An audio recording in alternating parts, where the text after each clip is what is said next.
Welcome back to Financial Matters with Richard Oring. I am John J. Gay. Rich, we've got a whole cast of characters today, so why don't we jump right in, introduce everybody, tell me where we're going and how we're getting there. Okay, this is really exciting. One of our guests, his name is Erik Garcia. He and I have been working together for quite a while now, probably at least 5-6 years already. And I think I talk to this gentleman every day. He's also a financial advisor. We're in the same group. We talk about what's going on in the industry, regulations, how we're dealing with our clients, what software is out there. We brainstorm all the time. And he and I have been talking about doing a podcast together for a while. He has his own podcast, which he has another speaker he's going to introduce on ours for today. But we finally did it maybe over a year of talking about it, doing it together. We're here today and we're going to do it. Erik, you want to talk a little bit about yourself and introduce Matt? Yeah, absolutely. Absolutely. For the record, it was me dragging my feet, Rich, not you. I appreciate you having me on. We do work a lot together. We talk more than business. We talk kids. Our work relationship has grown into a friendship, so I appreciate you having me on. Yeah, so Dr. Matt Morris, who's on this call with us, is a good friend of mine and colleague. About 6 or 7 years ago, Matt gives me a call. Matt's a family therapist. Gives me a call. Hey, I had this couple, we were talking, and this was their issue. I think it was a financial issue. This is what I told them. Was that good advice? And that launched a working relationship between Matt and I, where we started taking the discipline of financial advising and financial planning and kind of combining it and integrating it with the discipline of couples counseling and family therapy. And we found that there was this sweet spot where the two disciplines meet, and we were better able to help our clients, add value to our clients' lives. So we did a lot of work together with clients, and we ended up launching a podcast called Building Us, Invest in Your Relationships, where we talk about relationships to each other, our spouses, to our community, to our money. So I'm happy to have Matt on here and to talk about the topic. Matt, you want to introduce yourself real quick? Yeah, good afternoon. Thanks for having me on. I appreciate Rich hosting us on your show. As Erik said, I am a family therapist and couples counselor, which means that I sit with clients regularly and talk with them about things that aggravate them, irritate them, and frustrate them, money being one of those things. So money's not the sole topic of my work with couples, but it often comes up a lot, and that means that my work with couples often interfaces with your work with financial advising and helping people make really good decisions financially. It also seems that what makes numerical sense doesn't always make emotional sense or relational sense. And so for a lot of couples, the best financial decision may be one that they haven't arrived to yet, just emotionally. So we talk through those things in couples counseling. So it seems like this is a rabbi and a priest walk into a bar. We've got two financial advisors and a family therapist on this call. But our main takeaway for this episode is going to be understanding why some people are savers, others are spendthrifts, and understanding these different personalities and how that can affect people's relationships and personal happiness. So, Matt, let me lead it off here with you. Psychologically, what is the difference between a saver and a spendthrift? Obviously, savers are people who are putting money away for some future use, and spenders are more focused on their need or desire or want right now. And why that is, we could come up with a number of different explanations. Where it becomes a problem in couples counseling are when, A, they have spent all their money and aren't able to meet their needs currently. That's a problem. B, they're saving all of their money and not really enjoying life now to some extent. But most commonly, C, they just fundamentally disagree about when to spend and when to save. It's not a great idea to have two spenders managing the same account. That generally doesn't happen. It's ironic that two spenders generally don't marry each other. What usually happens is that even if you're a spender and you marry a spender, one of you quickly becomes a saver because you're freaked out at the other one's purchases. and so why does all of that happen? Again, there's different psychological theories for why that happens, but in general, somebody's trying to protect the future and the other person's trying to protect the now. Matt, you kind of led in with exactly how you explained it, what I want the goal for this episode to be.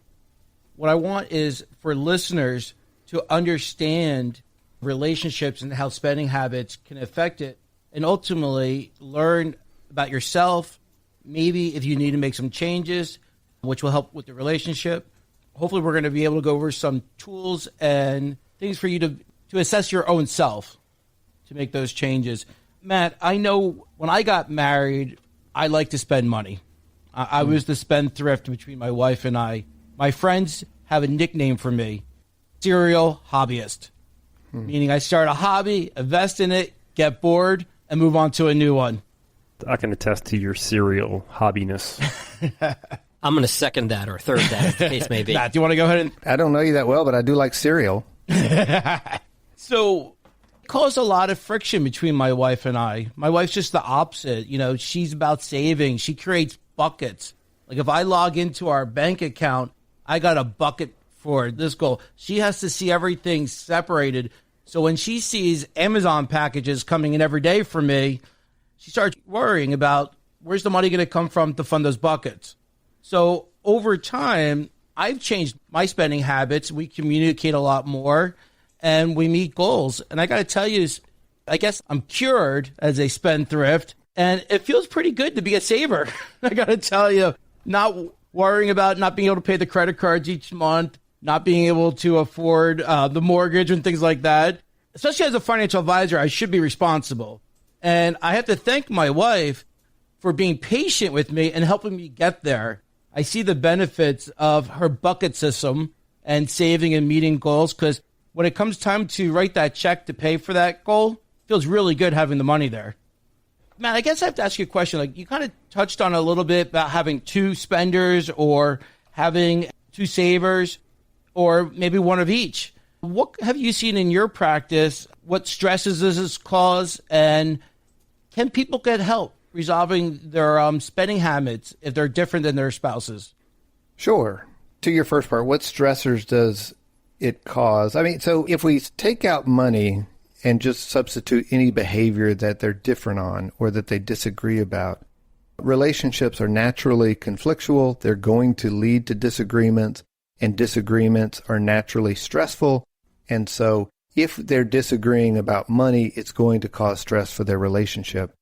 Couples have dealt with this by trying to communicate clearly about what their spending plan is. I learned that word spending plan from Erik. It might also be known as a budget. But when couples have some language around what they're planning to spend money on and can talk about that regularly and it come to some level of agreement about that, will reduce a lot of the conflict. So, Rich, back to you and your wife. If she lays out her plan of I've got these various buckets, and Rich, one of the buckets is your hobbies, then you know clearly what's the hobby money allocated to me, and she knows we got money allocated to Rich's hobbies. No, Matt, you got it all wrong. I have the Amazon packages now delivered to the office. Yeah. She just doesn't know my spending. Right. Go incognito. Yeah. Matt and I did a show on financial infidelity, or we talked about it on a show, so maybe we need to talk about that. This could be a therapy session. Secret spending. Let me add something really quick, because I think as I'm hearing this conversation develop, I want to make sure that we don't kind of associate saver as good and spendthrift as bad. I've had clients where I've talked to and I said, you need to spend money. Like you're almost borderline hoarder. And spending, I just published a podcast this week and I talked about spending money on experiences. So spending, I think it's important just to note that saving isn't necessarily always good and spending isn't necessarily always bad. And I think that's something to keep in mind here, that spending money can be good. It can be purposeful to spend money. Yeah. And saving money can be greedy. It can be hoarding. So I just wanted to make that point. So let's go back to the original questions that we threw at Matt regarding how couples deal with each other, being the same pattern in spending or saving or just the opposite.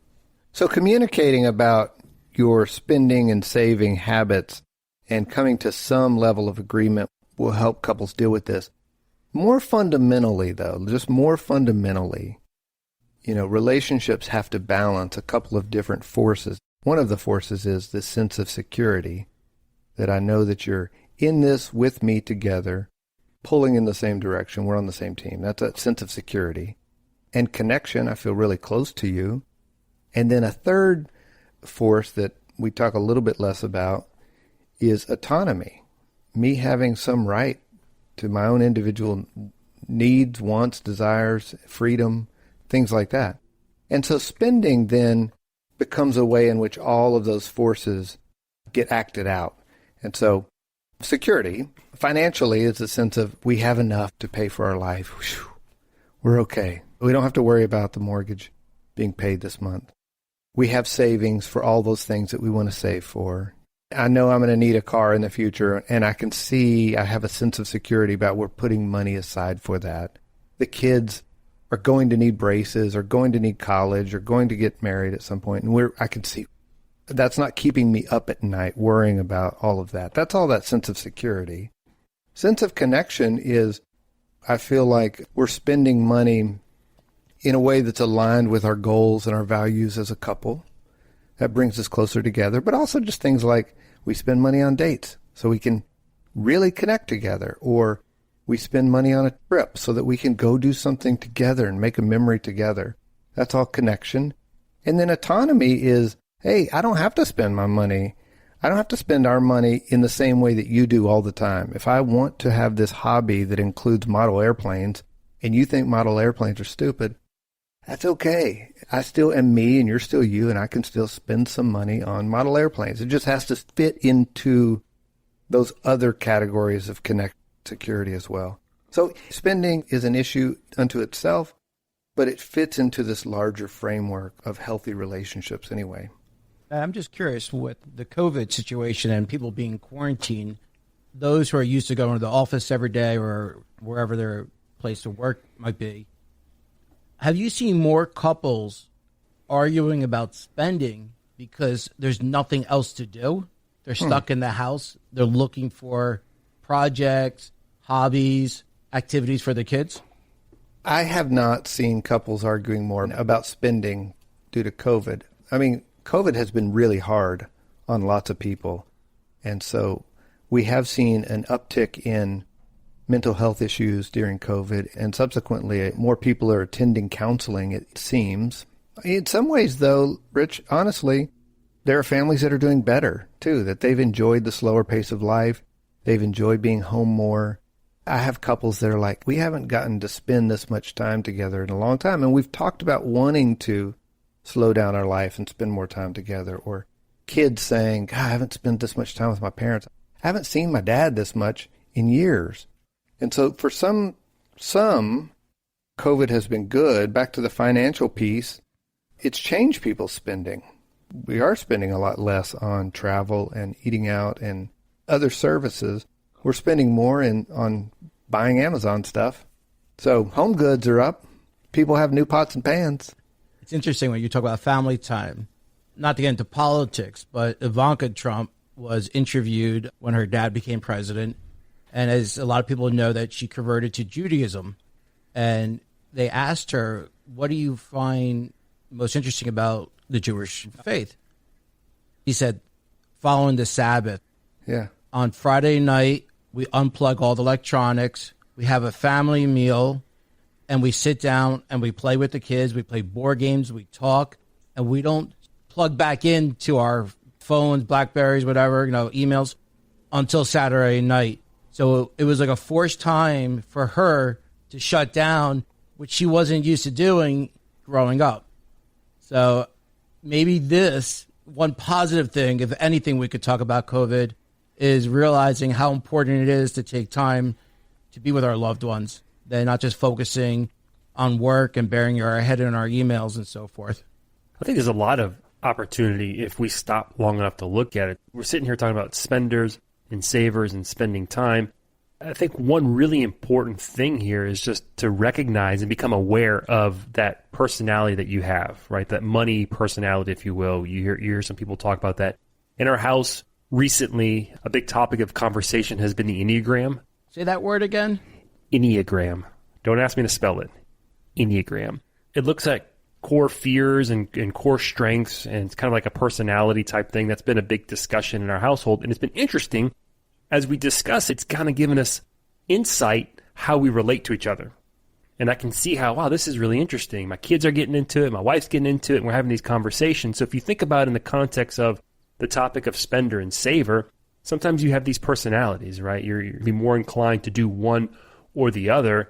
And I think as Matt's talking about connection, having these conversations to recognize the fact that, yeah, I do like to buy things on Amazon. I do like to save. Why do I like to save? Why do you like to spend? Are you doing it because you feel like you need the next best and greatest thing, or your neighbor got the Mavic 3 drone and you need it now to take a picture of your Christmas tree from, 700 feet in the sky because you want to fit in? Can you send the photo of your tree, Eric? I don't buy a drone. I see my friends buy it and I'm like, oh, I'd love to have a drone. I'm like, what would I use it for? My shingles on my house after a hurricane. Take a picture of your Christmas tree. But why am I saving? Because I feel insecure, because I didn't have money when I was growing up, because I'm fearful of what's going to happen tomorrow. And I think the power of having that conversation oftentimes is the real work. Not if I spend too much becoming a saver. I think having that conversation is the real work. Eric, that's a good lead-in for the next question for Matt. Is our spending or saving traits learned at an early age? Is it taught by us? Is it something we learn as we go on? Talk a little bit about that. The short answer is yes, that our spending traits, our financial management traits are learned early on. You might think of this as kind of like financial genetics that were passed on to you. Now, they're not literal genes in that you inherit them upon conception. It's not that. But it is the house that you grew up in and how you saw money managed in that house is hugely influential on how you manage money later on. A good activity to do in therapy, and you don't have to be in formal therapy, you can just do this with your spouse, is get out some old family photos, flip through the photos, and describe to your spouse what each person in the photo taught you about finances. You can look at your grandparents, and not just the people in the photo, but the scene of the photo. Oh, this was at my grandparents' house, and I remember that it was so fun and that it was so filled with warmth and love. But they didn't have a lot of money.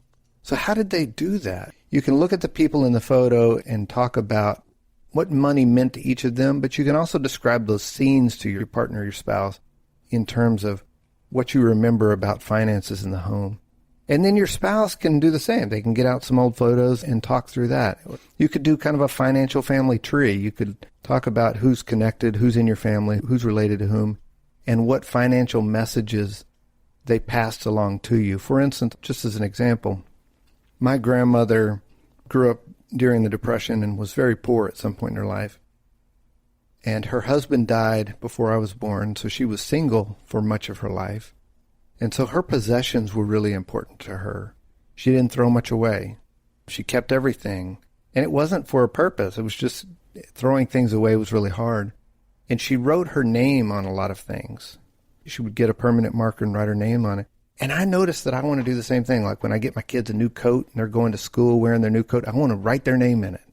I want to be able to find it if it gets lost, I guess. We do inherit in some way these financial behaviors from the family in which we were raised. It's interesting. Matt, I'm going to call you out here on Rich's show. Like, why? That's brilliant. How come you've never shared that with me? Like that little exercise. I love it. The financial family tree. Thanks, man. I have lots that I haven't shared with you yet. I was thinking about like genetics and passing down financial traits. There's a really interesting study from the University of Minnesota that studied that exact thing, that you can teach your kids about things, but ultimately they're going to model behavior in their parents.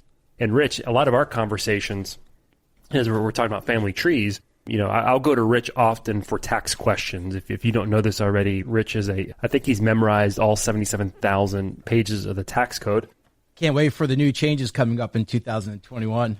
Yeah, so I go to Rich. Like, Rich is my tax guru, and I'll ask him a question, and he drives me crazy sometimes. Like, he knows the answer, okay?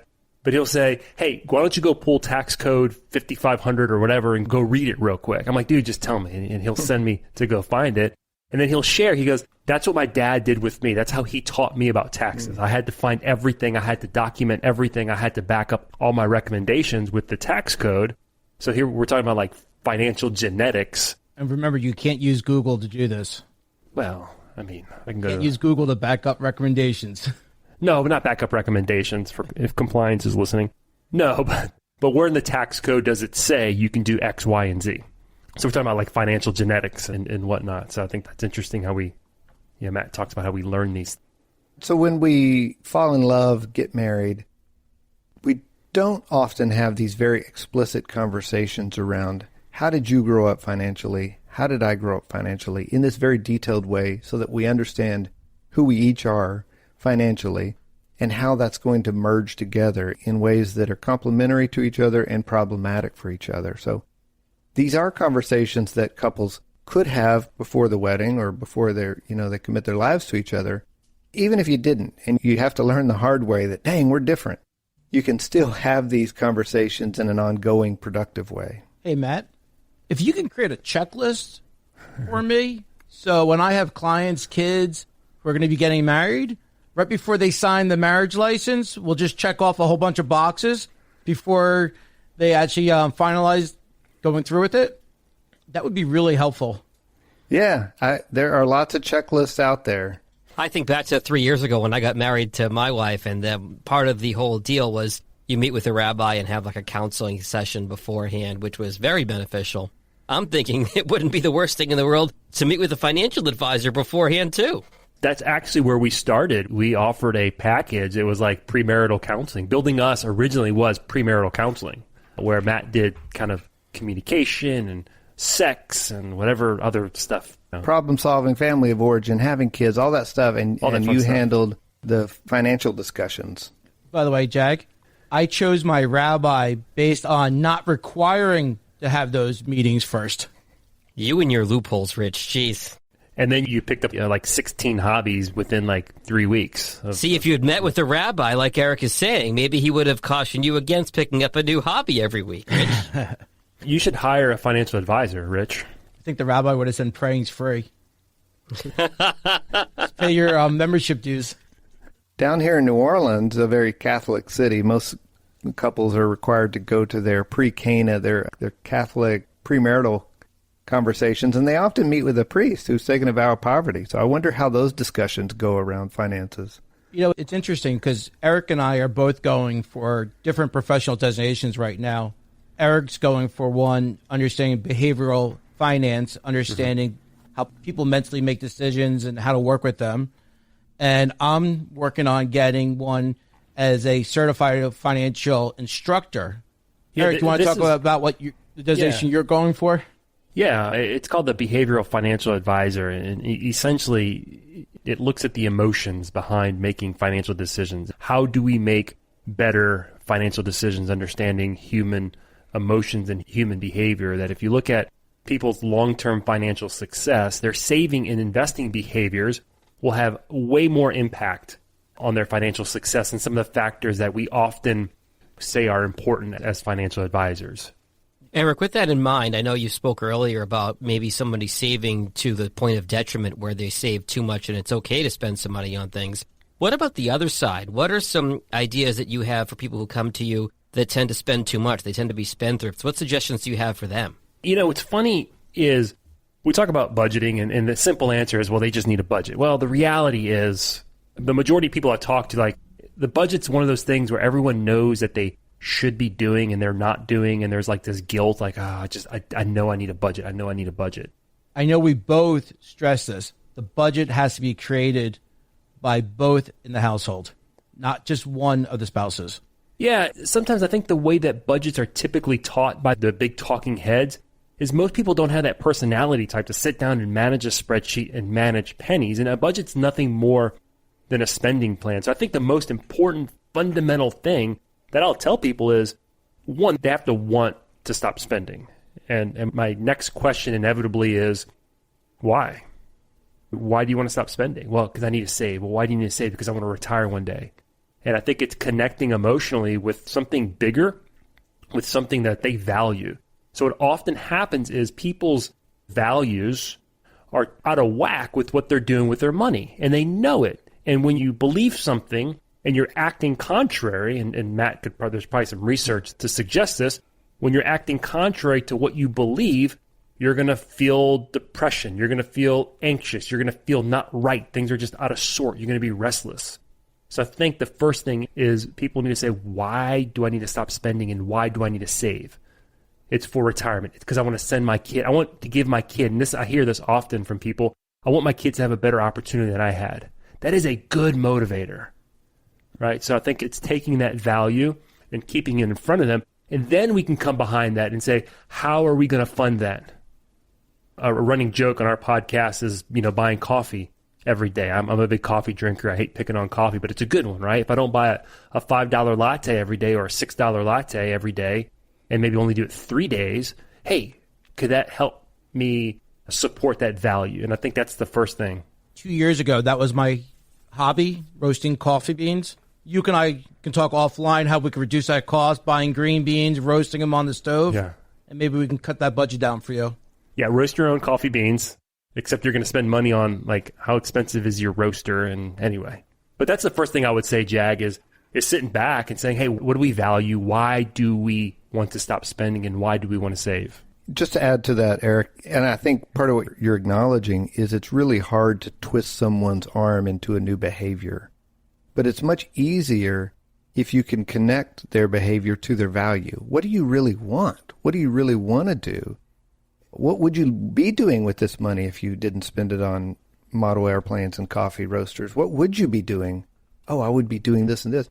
Oh, okay, let's set that up. It's so much easier to engage someone once you figure out what they're into, what they value. I kind of feel like I'm getting picked on now by you too, Matt. I never said I did model airplanes. I was about to say, you're giving him a new hobby. Oh, no. I never mentioned model airplanes. So another thing you can do to save money, check this one out.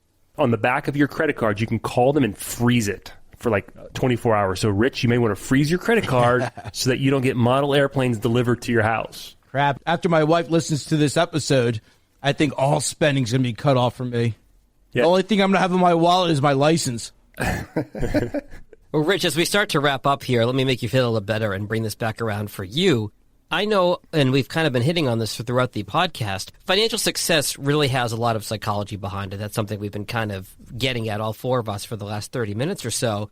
And having that financial success, sometimes that involves bringing in a financial advisor. So, Rich, talk a little bit about what you do in terms of helping people get on track financially.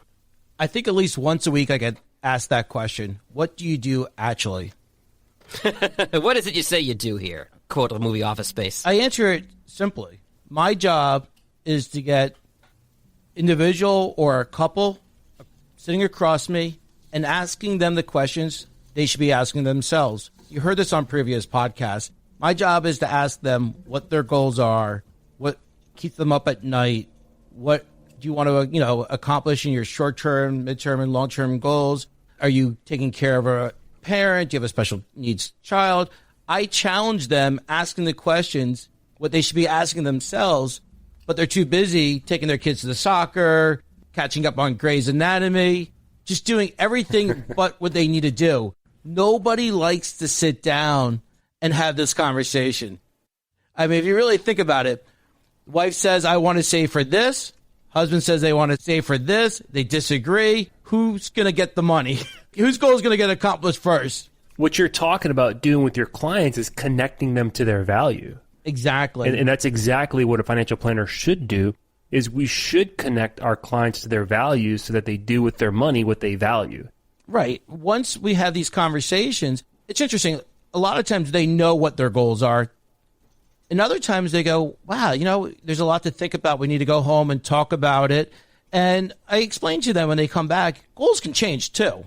It's not like you say you have to do this goal and now you have to fulfill it. There's a lot of times, you told me you want to retire at age 68, but when 60 comes around, you're getting tired. Well, we can project your retirement projections to see if you can retire early. So I say that's the easiest way to explain what I do is I ask the questions which you should be asking yourself. With that information, I develop a financial plan. And within that financial plan, it might come with investment recommendations, insurance, cash flow planning, budget, debt reduction. Erik mentioned something earlier, a saver. Everyone thinks, oh, I'm a saver. That's great. But you could be a saver to the point where you might not be happy or fulfilling your goals. I remember when I had a tax practice, I had a client, single lady, no children, never been married. She lived in a townhouse, and she used to cut the grass in the backyard with a pair of scissors.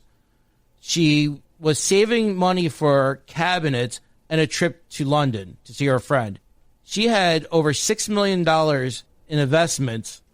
She worked full time, and she was going to inherit at least another $9 or $10 million in a few years.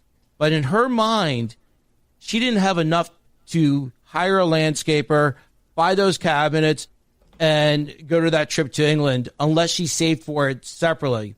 What she needed was to see it documented. She needed a financial plan. She needed to see it in writing, in print, to show that she could afford this and it wasn't going to affect her long-term goals and meeting her, retirement needs. So a lot of times savers, it's not that they're not willing to spend the money. They just don't know it's okay to spend the money. One of the things I mentioned earlier when Erik was talking, it's really important that both people in the household, both spouses, are communicating about income, expenses, and debt.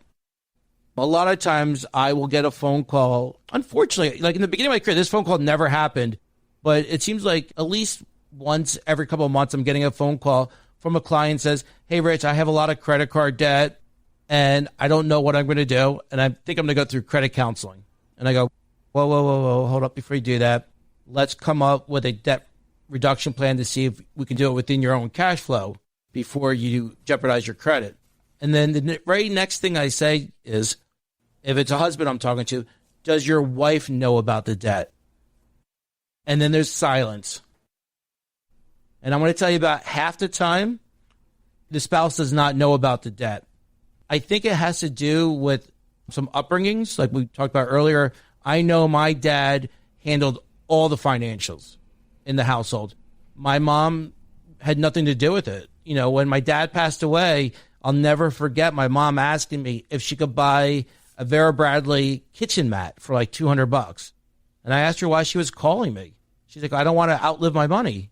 I said, "Mom, when you start spending so much where there's jeopardy that you might be moving in with me, I'll let you know. It's not going to happen. Trust me." So, I think there's an upbringing. Like for me, Dad handled everything. When I got married, I handled everything. It took years of my marriage for me to get my wife involved with the financials. I just assumed it was my responsibility. I see my younger clients where both spouses are very involved to the point where they might even have separate checking accounts for the bills. They split the bills, or electric bill comes in, they each write a check, or they have one joint account where they transfer money every month.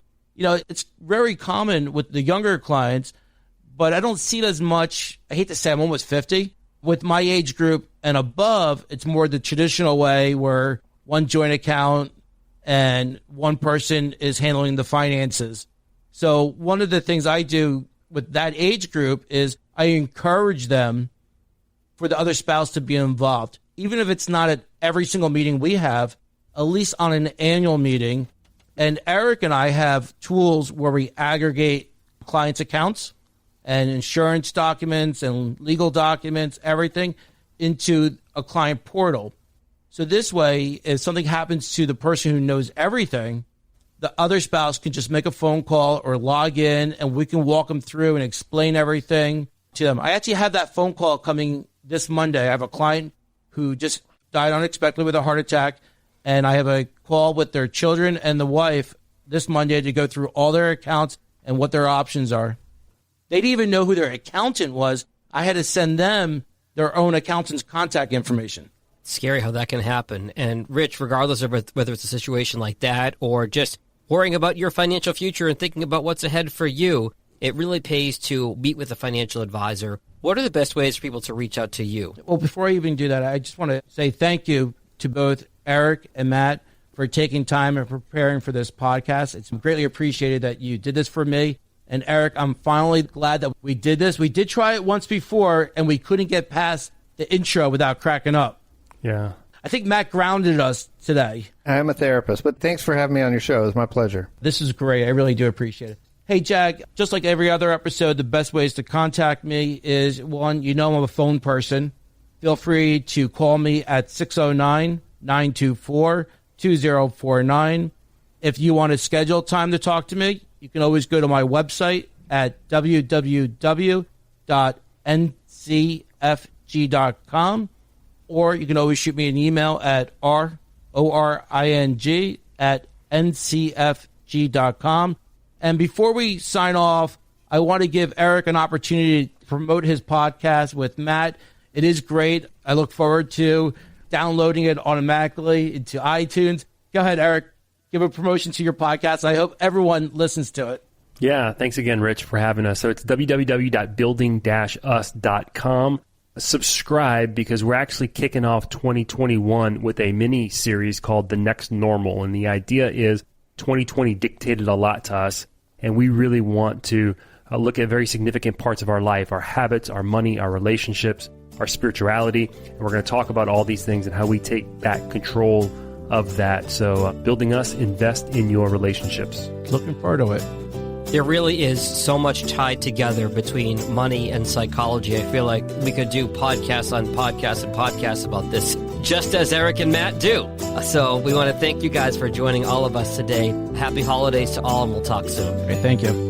Richard Oring's branch office is 1 Airport Place, Princeton, New Jersey, 08540. The branch phone number is 609-924-2049. Securities offered through Royal Alliance Associates, Inc., member FINRA, SIPC. Advisory services offered through New Century Financial Group, LLC, a registered investment advisor not affiliated with Royal Alliance Associates, Inc. New Century Financial Group, LLC and Royal Alliance Associates, Inc. does not offer tax advice or tax services. Please consult your tax specialist for individual advice. We make no specific comments or recommendations on any tax-related details.